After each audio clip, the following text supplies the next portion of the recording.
la corrélation entre le Bitcoin et le Nasdaq est plus forte que jamais.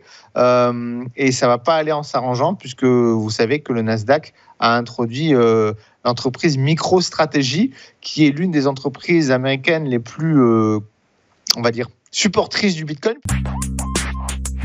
De retour dans cette édition du 13 mars 2025 du live de TV Finance. Et comme promis, comme annoncé et comme convenu, il est l'heure de retrouver Marc Raffard et ses Market Movers. Bonjour Marc.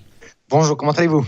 Très bien, merci. Je suis content de vous retrouver Marc parce que y a beaucoup de choses à dire. L'environnement est très compliqué particulièrement et on a besoin de décryptage et d'analyse. Marc Raffard, juste avant, je rappelle que vous êtes éditorialiste chez Café du Trading.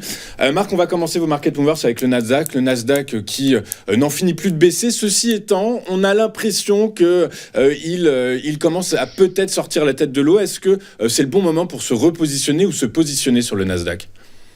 Alors, avant d'aborder les niveaux techniques qu'on a sous les yeux à l'instant, je vais d'abord rappeler le pourquoi du comment. Alors, effectivement, toutes les valeurs de la tech ont été fortement pénalisées.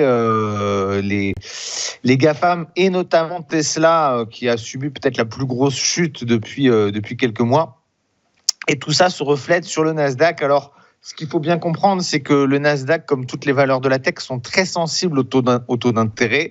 Et même si on a commencé à baisser, c'est pas moi, c'est la Fed, même si la Fed a commencé à baisser ses taux d'intérêt au mois de septembre, on reste encore sur des taux d'intérêt élevés. Et le regain d'inflation qu'on a pu observer au cours du mois d'octobre, novembre, décembre, ont plus ou moins enterré l'idée d'une prochaine baisse des taux. Toutefois, hier, on a eu le nouveau chiffre de l'inflation qui est à nouveau en baisse. Alors, on ne revient pas au niveau de... Attendez, je vais prendre les chiffres. On ne revient pas au niveau du mois de septembre. Au mois de septembre, les taux étaient à 2,4, ce qui a initié cette volonté de la Fed de commencer à baisser ses taux d'intérêt directeurs. Ensuite, on est monté à 2,6, 2,7, 2,9, 2,3 au mois de janvier. Là, on est repassé à 2,8. Donc, est-ce qu'on va avoir une inflation contrôlée ou pas ? Alors, il y a beaucoup d'incertitudes étant donné que les fameux tarifs, les taxes douanières voulues par Donald Trump risquent de faire repartir l'inflation à la hausse.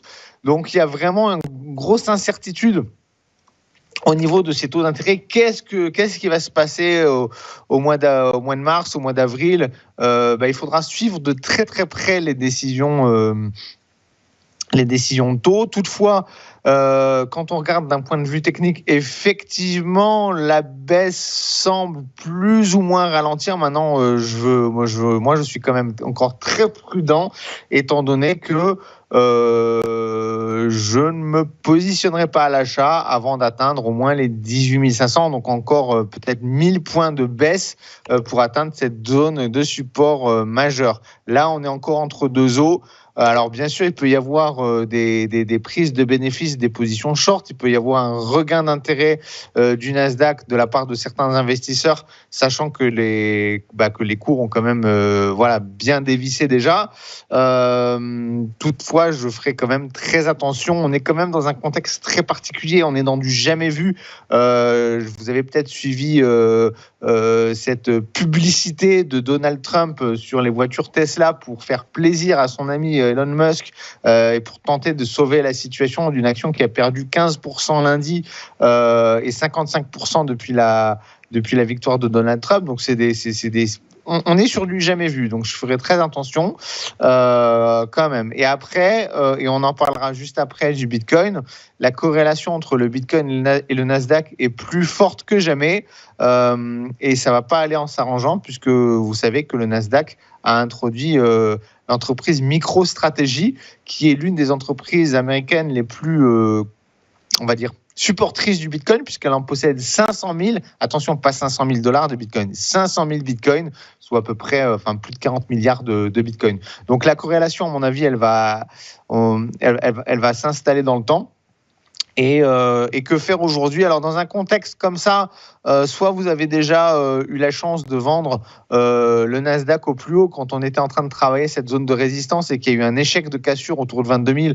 À ce moment-là, faut attendre. Si vous êtes des spéculateurs, que vous avez pris des positions short, il est quand même temps, je pense, de prendre ses bénéfices, même si ça peut encore baisser. Après une telle baisse, je pense qu'il faut attendre de voir peut-être une zone de consolidation se créer qui pourrait arriver entre les 19 500 et 20 000. Mais moi, si vraiment je devais me positionner à long terme, alors pourquoi pas mettre en place dès maintenant une stratégie de DCA, sachant qu'on part du principe qu'on est dans l'incertitude. Mais si je devais vraiment prendre une position en one shot, j'attendrais quand même encore un petit peu.